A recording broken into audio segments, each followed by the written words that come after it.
नमस्कार, यो एभिन्यूज खबरको संकेत हो। तपाई अहिले एभिन्यूज एट 7 मा हुनुहुन्छ। म सुसन रामदाम। प्रारम्भमा मूल खबर। आचार संहिताको उल्लङ्घनको स्पष्टीकरणले तरङ्ग पैदा भएको प्रमुख निर्वाचन आयुक्त थपलियाको भनाई। 10 दिनभित्र कारबाही हुने चेतावनी। प्रधानमन्त्री देउवा सहित सत्ता गठबन्धनका शीर्ष नेताहरूको चुनावी दौडधुप। संविधानको रक्षा गर्न गठबन्धन बनेको दाबी। सत्तारूढ दलहरूले जनतामा झुटा आश्वासन बाँडेको ओलीको आरोप। विकासको काम एमाले बाहेक अरूले गर्नै नसक्ने जिकिर। 4 गते बढ्दैछ। रूपन्देही 2 का राजु गुरुङको उम्मेदवारी खारेजी सदर। गुरुङको रिट सर्वोच्च अदालतद्वारा खारेज। आयात प्रतिबन्ध कायमै रहँदा पनि विदेशी मुद्रा सञ्चिति घटेको घटै सञ्चिति 11 खर्ब 89 अर्बमा झर्यो। अब खबरको सिलसिला प्रारम्भ गरौं प्रमुख निर्वाचन आयुक्तको भनाई सम्बन्धी प्रसङ्गबाट। प्रमुख निर्वाचन आयुक्त दिनेश कुमार थपलियाले आचार संहिता उल्लङ्घनबारे स्पष्टीकरण सोध्दैमा तरङ्ग पैदा भएको बताएका छन्। शुक्रबार प्रदेश 1 मा आयोजित अभिमुखीकरण कार्यक्रमलाई सम्बोधन गर्दै आयुक्त थपलियाले आचार संहिता उल्लङ्घनबारे स्पष्टीकरण सोध्दैमा तरङ्ग पैदा भएको बताएका हुन्। उनले आगामी 10 दिनमा आयोगले आचार संहिता उल्लङ्घन गर्नेहरूलाई कारबाही गरेको निर्णयले उम्मेदवारहरूमा भूकम्प समेत जान सक्ने दाबी गरे। स्पष्टीकरण सोधिँदै यतिको अलिकति चाहिँ यो तरङ्ग आएको छ भने अब 5-7 दिन 8-10 दिन पछिका आयोगका निर्णयले ठुलै भूकम्प आउला कि भन्ने मैले आशंका गरेको छु। उनले आचार संहिता उल्लङ्घन गरेको उजुरी परेका उम्मेदवारले तथ्य र प्रमाणका आधारमा होइन भनेर प्रमाणित गरे मात्रै आयोगले कारबाही नगर्ने पनि स्पष्ट पारे। त्यो माकुराको जालाभित्र झिगो पसो, अब त्यो जालो काटेर निस्किन सक्यो भने भनेको तथ्य प्रमाणका साथमा होइन भनेर प्रमाणित गर्यो भने निस्कियो, होइन भने त नै हो। यसमा किन ढाक्नु छ? प्रमुख निर्वाचन आयुक्त थपलियाले आचार संहिता उल्लङ्घन गर्ने उम्मेदवारहरूलाई कारबाही गर्न आयोग दृढ रहेको पनि बताए। निर्वाचन आयोगले प्रतिनिधि तथा प्रदेश सभा निर्वाचनको प्रचार प्रसार गर्ने सिलसिलामा निर्वाचन आचार संहिता उल्लङ्घन गरेको भन्दै 1 दर्जन भन्दा बढी नेता तथा कार्यकर्तालाई स्पष्टीकरण सोधेको छ। आयोगले फ्री भिसा र फ्री टिकटको आश्वासन दिएको विषयमा नेकपा एकीकृत समाजवादीका अध्यक्ष तथा पूर्व प्रधानमन्त्री माधव कुमार नेपाललाई स्पष्टीकरण सोधेको हो। 12-4 का उम्मेदवार तथा पूर्व मन्त्री कृष्ण कुमार श्रेष्ठसँग पनि सोही विषयमा आयोगले स्पष्टीकरण मागेको छ। बाजा गाजा सहित उम्मेदवारी दर्ता गर्न गएपछि आयोगले नेकपा माओवादी केन्द्रका अध्यक्ष तथा पूर्व प्रधानमन्त्री पुष्पकमल दाहालसँग पनि स्पष्टीकरण सोधेको छ। श्रम, रोजगार तथा सामाजिक सुरक्षा र अर्थ, सङ्घीय मामिला तथा सामान्य प्रशासन, शहरी विकास, धितोपत्र बोर्ड, बीमा समितिसँग पनि आयोगले स्पष्टीकरण मागिसकेको छ। पार्टी प्रचारमा लाग्ने स्थानीय तहका जनप्रतिनिधिलाई पनि आयोगले पत्र काटेको छ। आचार संहिता विपरीत राजनीतिक दल तथा उम्मेदवारको पक्ष विपक्षमा सामाजिक सञ्जाल फेसबुक पेजमा प्रचार प्रसार गर्ने शिक्षक पनि स्पष्टीकरणमा परेका छन्। सर्वोच्च अदालतले रूपन्देही 2 का सत्ता गठबन्धनका उम्मेदवार राजु गुरुङको उम्मेदवारी खारेज गर्ने निर्वाचन आयोगको निर्णय सदर गरेको छ। सर्वोच्चका न्यायाधीश द्वय ईश्वर प्रसाद खतिवडा र कुमार रेग्मीको इजलासले गुरुङको उम्मेदवारी कायम गरिपाऊँ भनी माग गर्दै दायर गरेको रिट खारेज गरेको हो। रूपन्देही 2 मा सत्ता गठबन्धनको समर्थनमा नेकपा एकीकृत समाजवादीका गुरुङले उम्मेदवारी दिएका थिए। गुरुङ कर्जा सूचना केन्द्रको कालो सूचीमा रहेको भन्दै निर्वाचन अधिकृतको कार्यालयले उनको उम्मेदवारी खारेज गरेको थियो। निर्वाचन अधिकृतको कार्यालयको उक्त निर्णय विरुद्ध गुरुङ असो 27 गते रिट निवेदन लिएर सर्वोच्च अदालतमा पुगेका थिए। नेपाली कांग्रेसका सभापति तथा प्रधानमन्त्री शेरबहादुर देउवाले अहिलेको गठबन्धन संविधान रक्षाको लागि भएको बताएका छन्। आज बुटवलमा सत्ता गठबन्धनले आयोजना गरेको भेलालाई सम्बोधन गर्दै उनले देश विरुद्ध षड्यन्त्र गर्नेलाई परास्त गर्न यो गठबन्धन भएको बताएका हुन्। राजावादी परिवर्तन उल्टाउन लागेको भन्दै प्रधानमन्त्री देउवाले लोकतन्त्र ल्याउन लडेका बीच गठबन्धन धेरै पछिसम्म लैजानुपर्ने बताए। परिवर्तनकारी शब्द जो हामीहरू सब लागिरहेका छौँ, हामी सबैको एउटा कर्तव्य हो।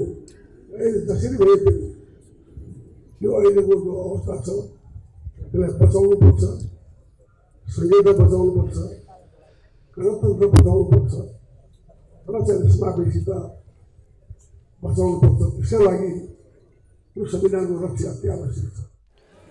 प्रधानमन्त्री देउवाले निर्वाचनपछि गठबन्धन कुनै सरकार बन्ने दाबी गरे। नेकपा माओवादी केन्द्रका अध्यक्ष तथा पूर्व प्रधानमन्त्री पुष्पकमल दाहालले 2/3 बहुमत पाएको सरकारबाट संविधान उल्ट्याउने र 17 साल फर्काउने खतरा भएकाले गठबन्धन बनाएको बताए।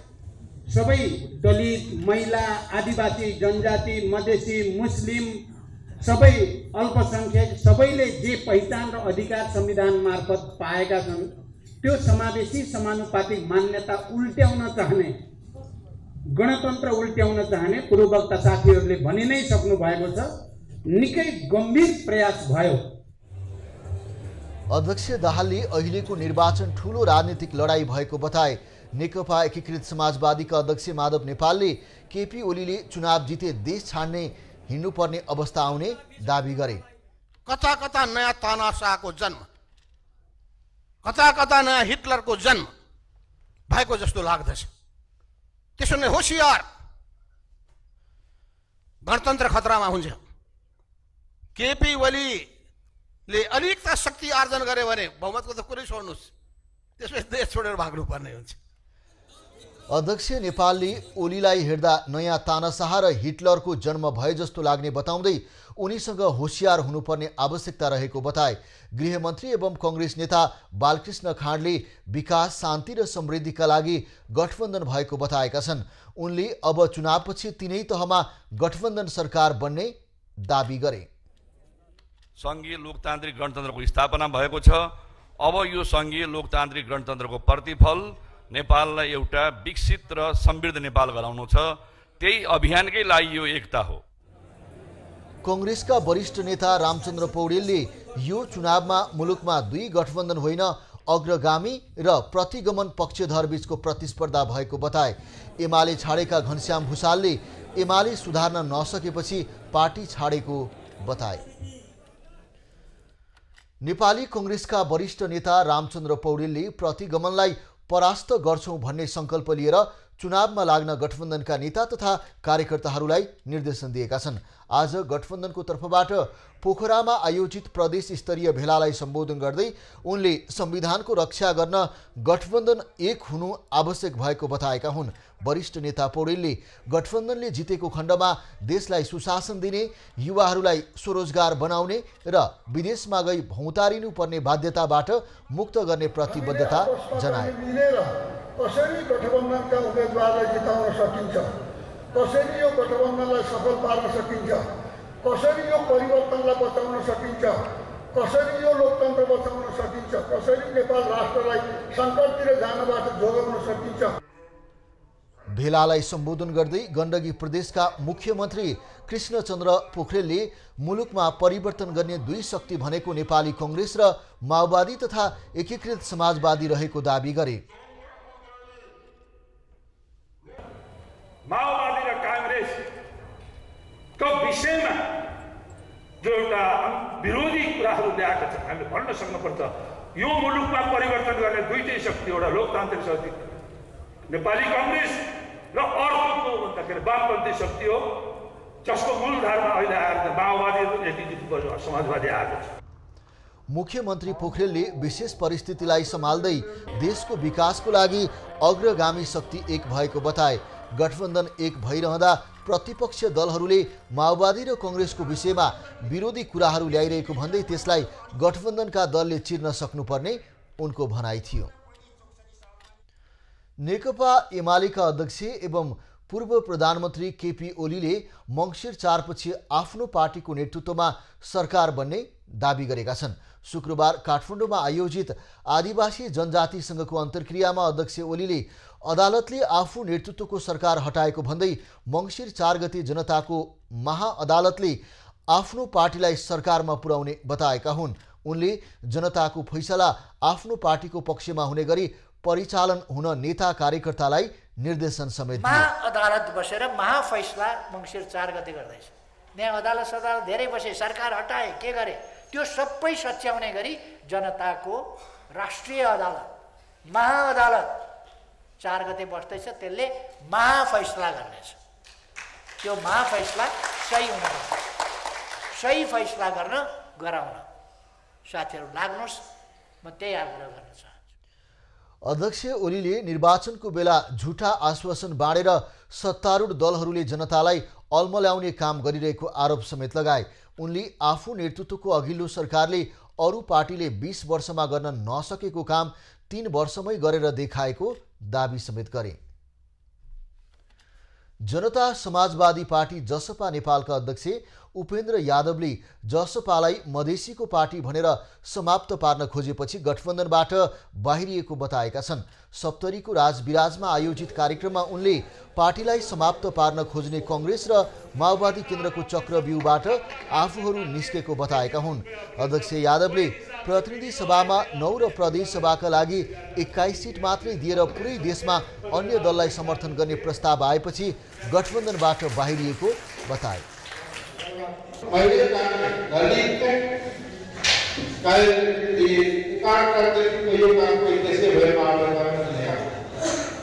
लेकिन आज पालिका संसद पर दलित के प्रतिनिधित्व और आगे बढ़ रहा है।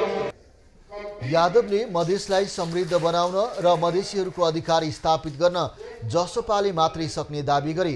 अध्यक्ष यादवले गठबन्धनबाट बाहिरिएर जसपाले प्रतिनिधि सभा सदस्य पदमा 81 र प्रदेश सभामा 145 स्थानमा जसपाले उम्मेदवारी दिएको बताए।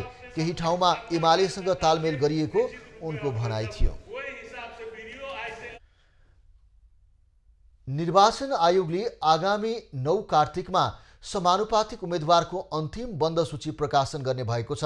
प्रतिनिधि सभा सदस्य समानुपातिक निर्वाचन निर्देशिका र प्रदेशसभा समानुपातिक निर्वाचन निर्देशिका अनुसार दाबी विरोध गर्ने समय समाप्त भएपछि कुनै उम्मेदवारको सम्बन्धमा दाबी विरोध परेमा त्यसको आवश्यक जाँचबुझ र निर्णय समेत गरी 9 कार्तिकमा अन्तिम बन्द सूची प्रकाशन गर्ने आयोगले जनाएको छ।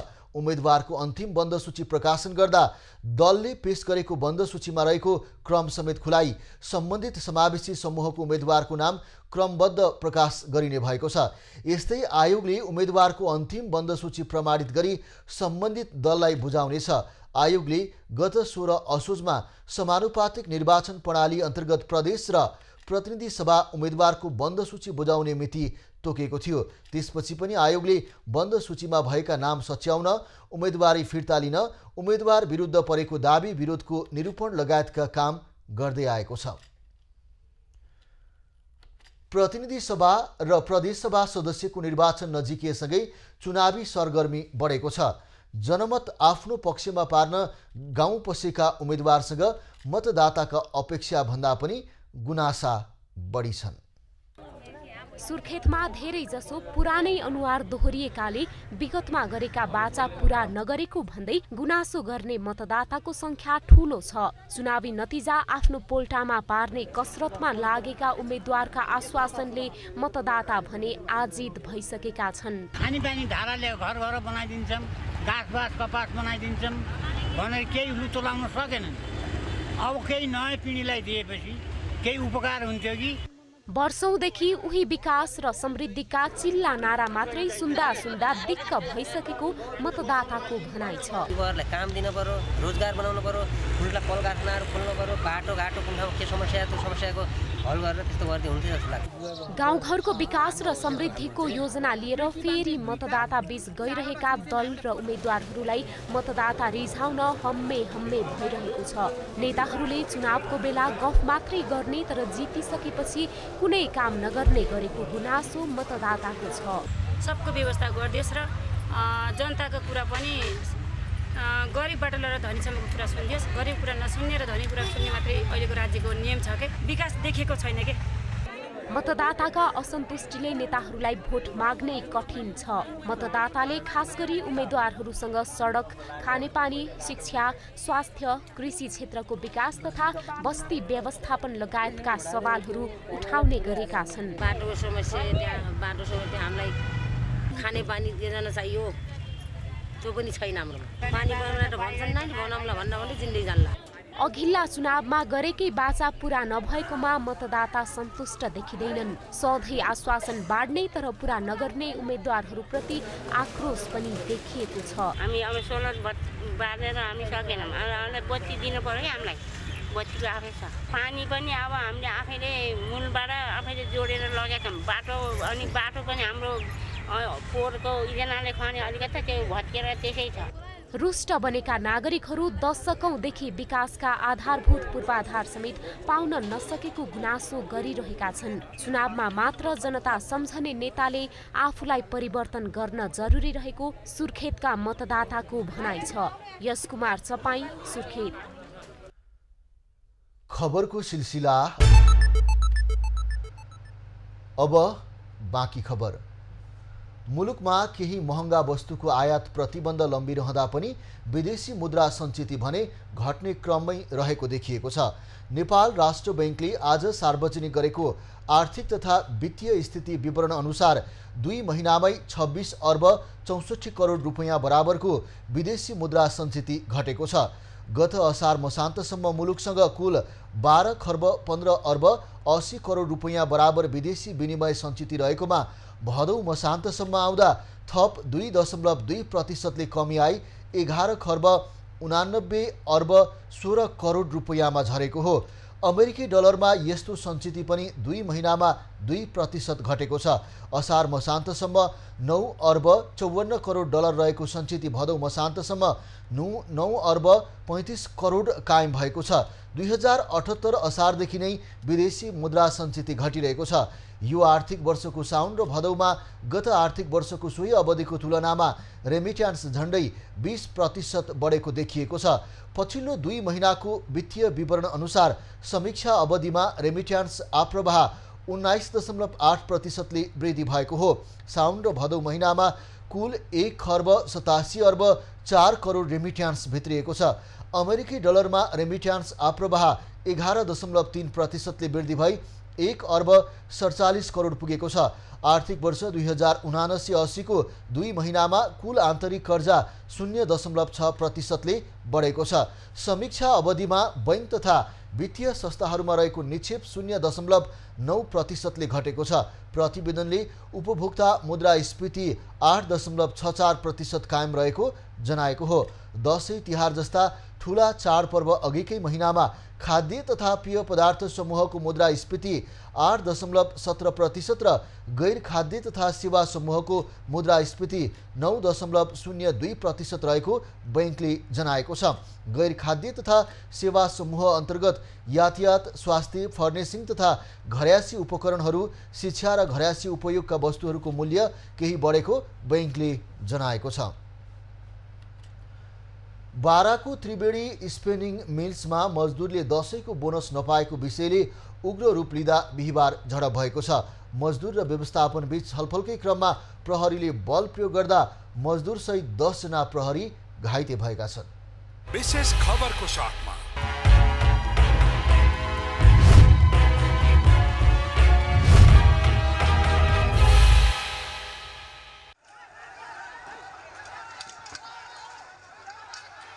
बाराको त्रिवेणी स्पिनिङ मिल्समा भएको झडपमा 8 जना मजदुर सहित 10 जना प्रहरी घाइते भएका छन्।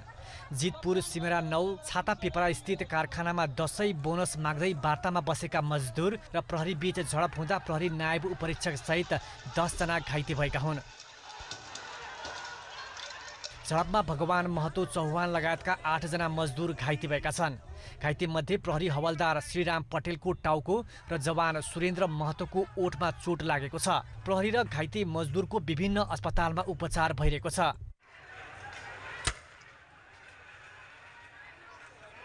झडपले उग्र रूप लिएपछि स्थिति नियन्त्रणमा लिन प्रहरीले 34 सेल अश्रु ग्यास र 1 राउन्ड हवाई फायर समेत गरेको छ। घटनापछि तोडफोडमा संलग्न भएको भन्दै प्रहरीले 7 मजदुरलाई नियन्त्रणमा लिएको छ। मजदुरले भने नियम अनुसार पाउनुपर्ने सुविधा माग्दा आक्रमण भएको गुनासो गरेका छन्।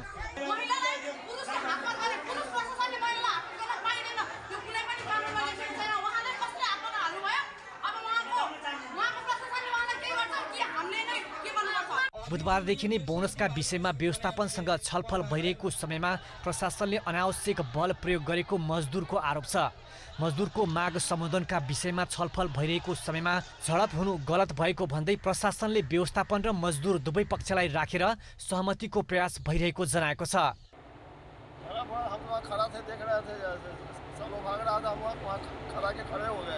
शान्तिपूर्ण सबै हुँदै आएको थियो। आज कुरा पनि मिल्न लागेको थियो, तर बारा जिल्लाको एसपी साहब आउनुभयो र लेडिजमाथि डिएसपी साहब युवराज तिमिल सिन्हाले र वरिष्ठ सहीले उहाँ लेडिजमाथि हातपात गर्नुभयो र छोडाउँदाखेरि हटाउँदाखेरि हाम्रो जेन्ट्स प्रतिनिधि के अरे फोरमको प्रतिनिधि माथि पनि आक्रमण गर्नुभयो। त्यसपछि एसपी साहबले लाठीचार्ज गराएर आँसु ग्यास छोडेर मजदुरमाथि दमन गर्नुभयो। उद्योग व्यवस्थापनले पनि आफूहरू वार्ताकै माध्यमबाट समस्या समाधानका लागि प्रयास रहँदा झडप भएको भन्दै दुःख व्यक्त गरेको छ। प्रहरी प्रशासन, कारखाना प्रशासन, मजदुर नेता जम्मा भएकै समयमा प्रहरीले बल प्रयोग गरेपछि अवस्था असहज भएको हो। प्रहरीले भने मजदुरले व्यवस्थापनका मानिसलाई बन्धक बनाएपछि बल प्रयोग गर्नु परेको जनाएको छ। त्रिवेणी स्पिनिङ मिलमा 1600 मजदुर कार्यरत रहेका छन्। दशैंमा नियम अनुसार दिनुपर्ने बोनस नदिएको विषय व्यवस्थापनमाथि राख्दा आक्रमण गरिएको भन्दै झडपपछि उनीहरू थप आक्रोशित भएका छन्। इन्दिप कोइराला, बारा।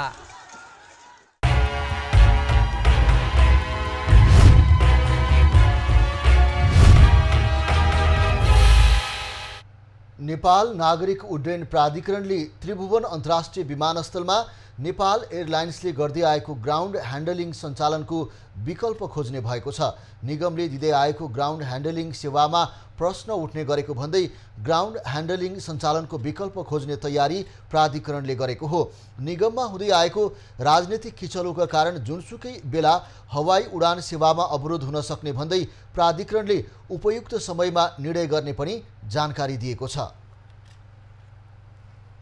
कुनै पनि वायु सेवा कम्पनी जसले 35वटा फ्लाइट हप्तामा गर्छ उसले चाहेको अवस्थामा सेल्फ ग्राउन्ड ह्यान्डलिङ सुविधा उसले म गर्छु भने नै हामीले उसलाई अनुमति दिनुपर्छ। त्यसकारणले चाहिँ कानुनको समान कार्यान्वयन हुनुपर्छ। वैकल्पिक व्यवस्था सहितको हवाई उडान गर्नेतर्फ क्यान सचेत छ र उपयुक्त समयमा यो विषयको पनि निर्णय हुन्छ। वायु सेवा निगमका कर्मचारीले नै आन्दोलन वा हडताल गरी सबै अन्तर्राष्ट्रिय विमानस्थल बन्द हुने भएकाले विकल्प खोज्ने तयारीमा प्राधिकरण लागेको हो। कुनै पनि वायु सेवा कम्पनीले साताको 35वटा उडान गरे बापत ग्राउन्ड ह्यान्डलिङ सेवा दिन सक्ने कानुनी व्यवस्था रहेको प्राधिकरणले स्पष्ट पारेको छ। यसअघि प्राधिकरणले हिमालय एयरलाइन्सलाई ग्राउन्ड ह्यान्डलिङ सेवा अनुमति दिँदा विरोध भएको थियो। अहिलेसम्म नेपाल वायु सेवा निगम र हिमालय एयरलाइन्सले अन्तर्राष्ट्रिय उडान गर्दै आएका छन्। निगमले सुरुदेखि त्रिभुवन अन्तर्राष्ट्रिय विमानस्थल, गौतम बुद्ध अन्तर्राष्ट्रिय विमानस्थलमा ग्राउन्ड ह्यान्डलिङ सेवा दिइरहेको छ। भक्तपुर भेलु खेलमा तिहार अगाडि नै भकारीमा धान भित्राउन भ्याइ नभ्याइ भएको छ। लक्ष्मी पूजामा नयाँ धान चढाउनको लागि पनि भक्तपुरका किसानहरू यति बेला धान भित्राउन लागि परेका हुन्। भक्तपुरका किसानहरूको दैनिकी यति बेला धान ओल्टाइ पोल्टाइमा बित्ने गरेको छ। भक्तपुरको भेलुखेल टोलका करिब 50 घर परिवारले एकै ठाउँमा बिस्कुन सुकाउँछन्। खेतका गरा आलीले छुट्टाए जस्तै स्थानीयवासीले खाली ठाउँ छोडेर बिस्कुन सुकाएको दृश्य यति बेला देख्न सकिन्छ।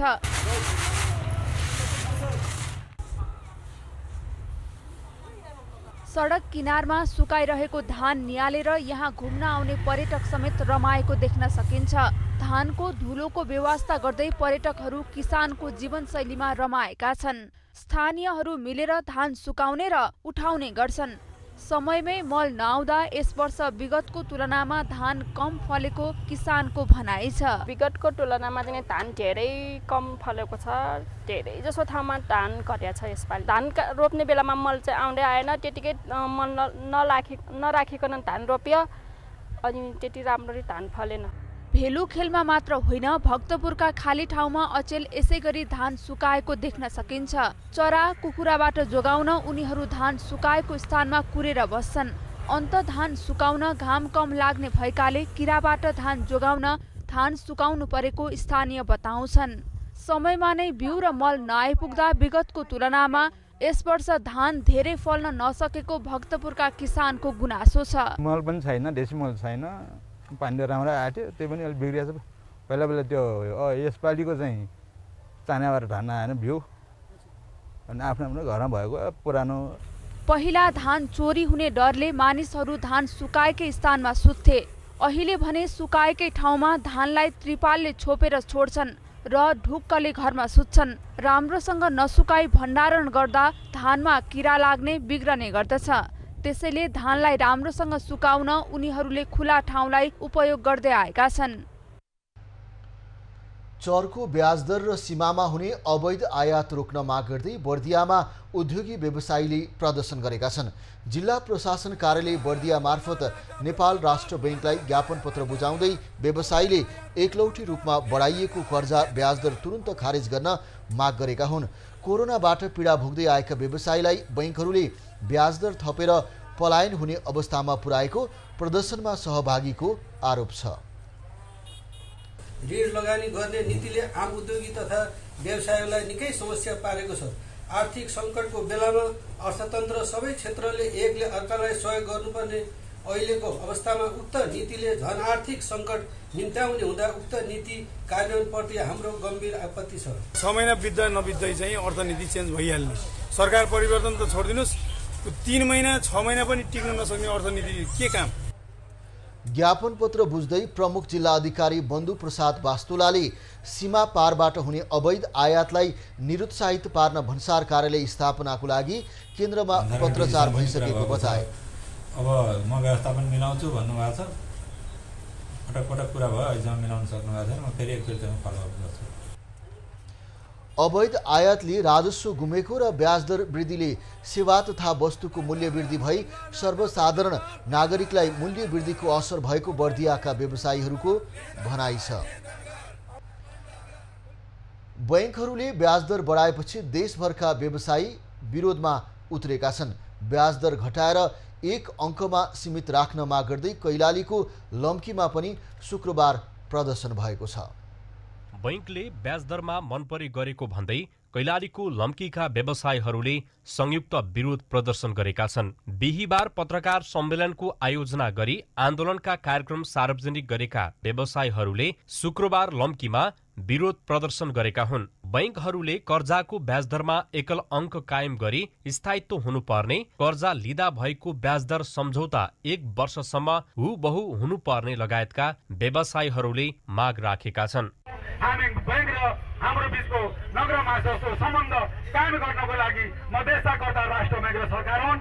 यी व्यापारी र बैंकको बीचको मध्यस्थता गरौँ। देशको बिग्रदो अवस्थामा व्यापार व्यवसाय ठप्प रहेका बेला बैंकले मनपरी ब्याज बढाउँदा आफ्नो घर जग्गा नै लिलाम गर्नुपर्ने अवस्थामा पुगेको भन्दै व्यापारीहरूले दुःख व्यक्त गरेका छन्। छाडा हिसाबले बैंकहरूले प्रति महिना प्रतिदिन महिनामा जुन ब्याज बढाउने क्रम छ, त्यसले गर्दाखेरि हामी सम्पूर्ण सेवादारीहरूको ब्याज तिर्न नसकिने अवस्था, हाम्रो घरको सम्पत्तिहरू पनि जुन चाहिँ हामीले डिपोजिटमा दिएका छौँ त्यसलाई लिलाम गर्ने अवस्थामा आइपुगेको छ। विभिन्न बहानामा प्रिमियम थप्दै बैंक माफियाहरूले व्यापारीलाई फसाउन खोजेको नेपाल उद्योग व्यापार महासंघ सुदूरपश्चिमका अध्यक्ष भानुभक्त चौलागाईले आरोप लगाएका छन्।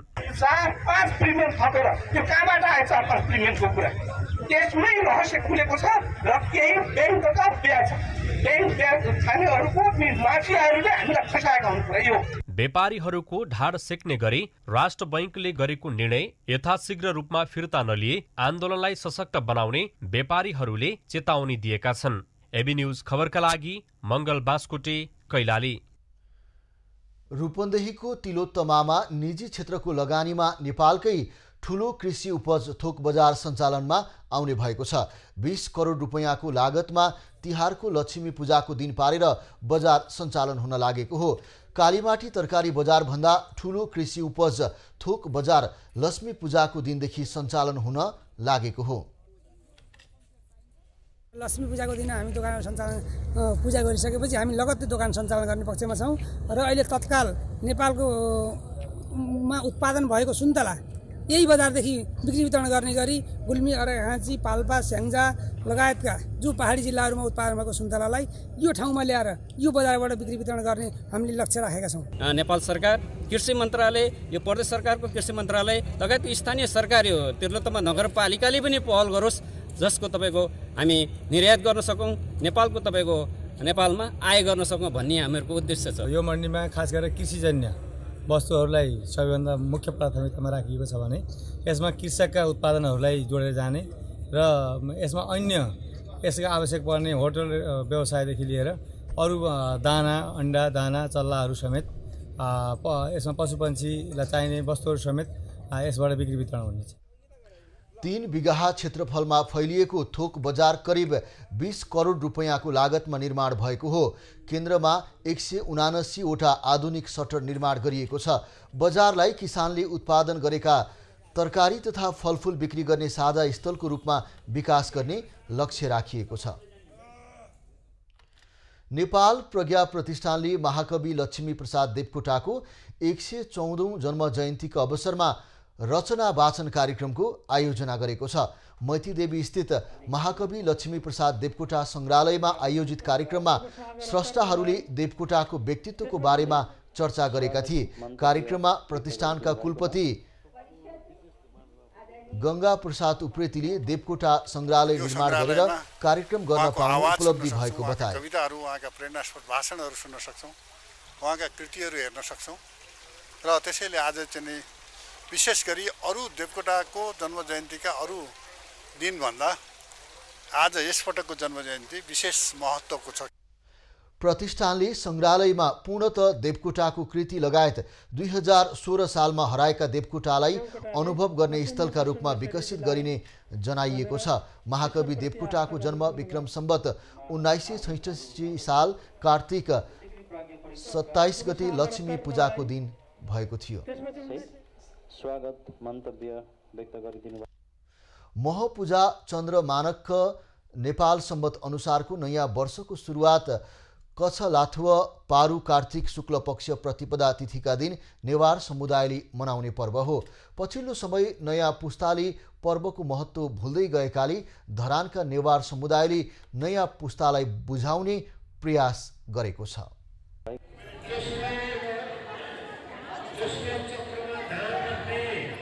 महपूजा हिन्दू तथा बौद्ध दुवैले श्रद्धापूर्वक मनाउने भएकाले पर्वलाई धार्मिक समन्वयनको कडीको रूपमा पनि लिएको छ। तर युवा पुस्तालाई महपूजाका बारेमा थाहा छैन। यसैलाई मध्यनजर गरी नेवारीहरूको संस्था नेवा ल्याए मह देबु सुनसरीले सिद्धि नेवा परिषदको भवनमा 1 दिने प्रशिक्षण दिएको छ। महपूजाको विषयमा युवा पुस्तालाई पनि जानकारी होस् भन्ने उद्देश्यले प्रशिक्षण दिएको हो।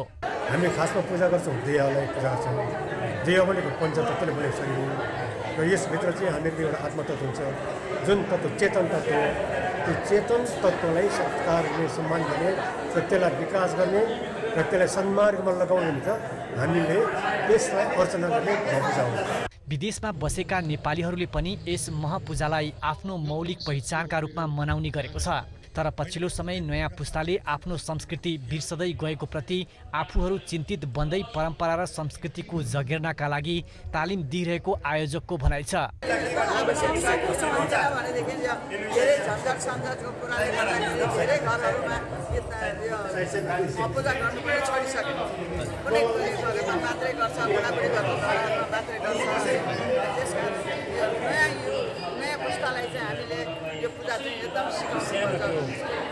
महपूजा परिवारको सबैभन्दा जेठी आमाले पूजा अघि सारी आफ्नो आफै पूजा गर्न लगाइन्छ। आफ्नो प्रतिबिम्ब सार मण्डलामा चित्रण गरी आफूलाई चिन्ने ज्ञान दर्शन प्राप्त गरी जीवन सुख आनन्दमय बनाउने र सुस्वास्थ्य दीर्घायुको कामना गर्ने गरिन्छ।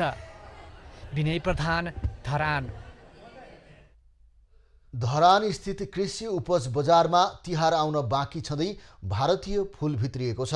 फूलको चाड तिहारमा विगतका वर्षहरूमा नेपाली फूलले बजार पिटे पनि यस वर्ष भने भारतीय फूलको मालाले बजार पिट्ने सम्भावना बढेर गएको छ। 2058 सालमा स्थापना भएको कृषि बजारमा प्रत्येक वर्षको तिहारमा तिहार लक्षित फूलको कारोबार हुँदै आएको छ। पूर्वी पहाड मुख्य स्रोत रहेको फूलको कारोबार यस वर्ष तिहार छिटो भएका कारण स्थानीय फूल कम फुल्ने आकलन गरिएको छ। तिहारको लागि आवश्यक फूल स्थानीयले धान्न नसक्ने भयो, जो कोपिला मात्रै लागिरहेको छ। यसकारण पनि भारतीय फूल चाहिँ भण्डारणमा बढी आइरहेको छ यो वर्ष। नेपाली फूल कम उत्पादन भएकाले व्यापारीले भारतबाट ल्याएर बिक्री थालेका हुन्। कतिपयले बिक्रीका लागि फूल शीत भण्डारमा ल्याएर राखेका छन्। धरानमा तपाईको 80-90 हजार माला भित्रेको छ। यी हाम्रो कोलेक्टर भन्नु छ कि तर राम्रो तरिकाको ढङ्ग तरिकाले फूल आएको छैन। अब कसैको तपाईको आदि नै कुहेको निस्केको छ। अब कसैको चाहिँ पिकअपमा ल्याउने र तपाईको अलिकति हिफाजा साथ ल्याउनेको माला हालेको राम्रै तरिकाले आएछ। तिहार छिटो भएकाले स्थानीय सयपत्री फूल उत्पादन पर्याप्त नहुने व्यापारीको दाबी छ। नेपाली फूल तिहारको समयमा नहुने संकेत देखिएकै कारण व्यापारीले कृत्रिम फूलको पनि व्यापार थालेका छन्। अहिले सबभन्दा बढी आर्टिफिसियल फूलहरू भयङ्कर बिकिरहेछ। 1800 को पनि छ, 1300 को पनि छ, 900 को पनि छ। मंगलबार मात्र 1,25,000 माला धरान भित्रिएको छ। अझै 60,000 माला भारतबाट पुग्ने क्रममा छ। यस वर्ष होलसेलमा प्रति गोटा 50 देखि 60 रुपैयाँमा फूल पाउने भए पनि उपभोक्ताले खुद्रामा किन्नुपर्दा 100 रुपैयाँसम्म पर्न सक्ने देखिएको छ। खबरको सिलसिला अझै जारी छ, हामी सँगै रहनुहोला। अब पालो खास खबरको।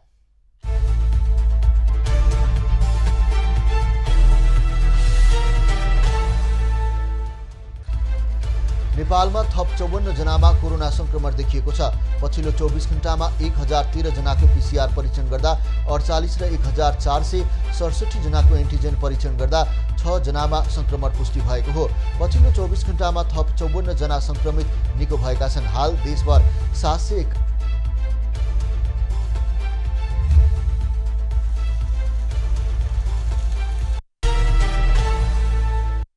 प्रमुख प्रतिपक्ष नेकपा एमालेका अध्यक्ष केपी ओलीले सर्वसाधारणसँग प्रत्यक्ष टेलिफोन संवाद गरेका छन्। आसन्न निर्वाचनको सन्दर्भमा ओलीले पार्टी मुख्यालय च्यासलबाट टेलिफोनमा जनतासँग संवाद गरेका हुन्। 1,71,783 जनाले नाम र नम्बर टिपाएकोमा तीमध्ये छानिएका मानिससँग उनले करिब 4 घण्टा कुरा गरेका हुन्।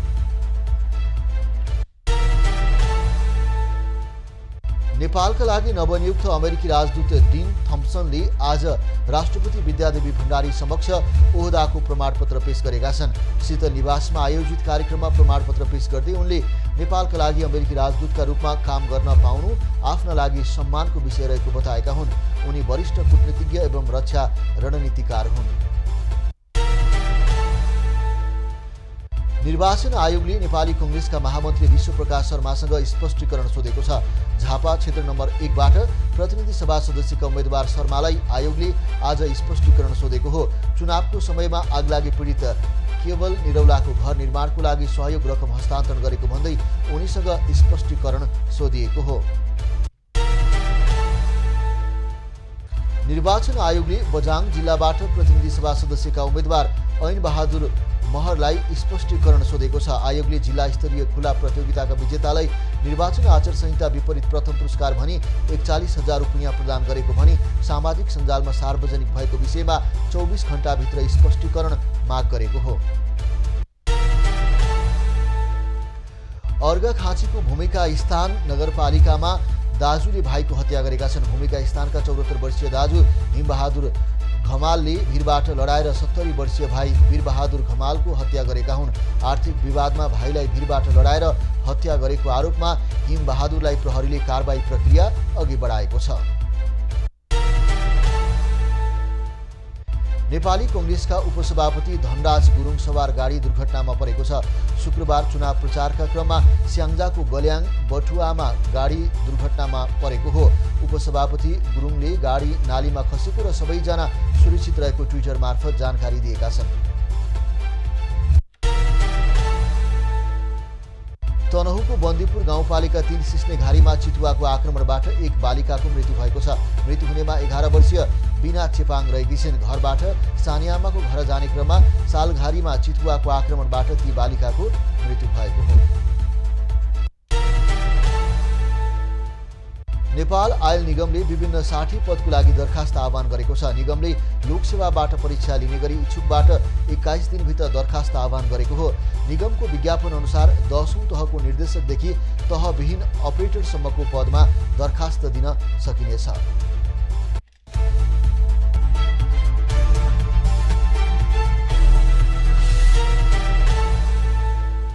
अब पालो एभिन्यूज एट मौसमको।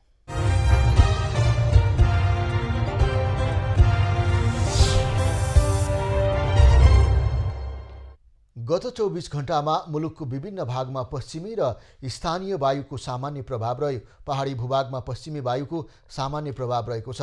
आज सुदूरपश्चिम लुम्बिनी कर्णाली र गण्डकी प्रदेशमा आंशिकदेखि सामान्य बदली भई सामान्यतया मौसम सफा रह्यो। आज राति सुदूरपश्चिम लुम्बिनी गण्डकी कर्णाली प्रदेशका 1-2 स्थानमा हल्का वर्षा हुने जल तथा मौसम पूर्वानुमान महाशाखाले जनाएको छ। काठमाडौँ उपत्यकाको आजको अधिकतम तापक्रम 26 डिग्री सेल्सियस र न्यूनतम तापक्रम 12 डिग्री सेल्सियस मापन गरिएको छ। आज देशभरको मौसम कस्तो रह्यो त हेरौं देशका विभिन्न स्थानको मौसमी अवस्था।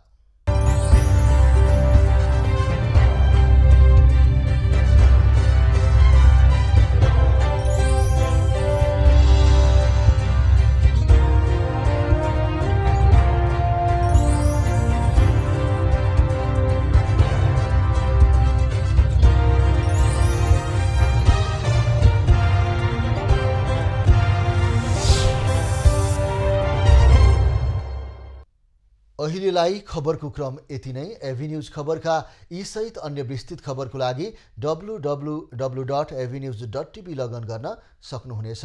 युट्युब, फेसबुक र ट्विटरमा पनि हामीलाई फलो गर्न सकिनेछ। खबरभित्रको खबरको लागि हेर्दै रहनुहोला एभिन्यूज खबर। नमस्कार।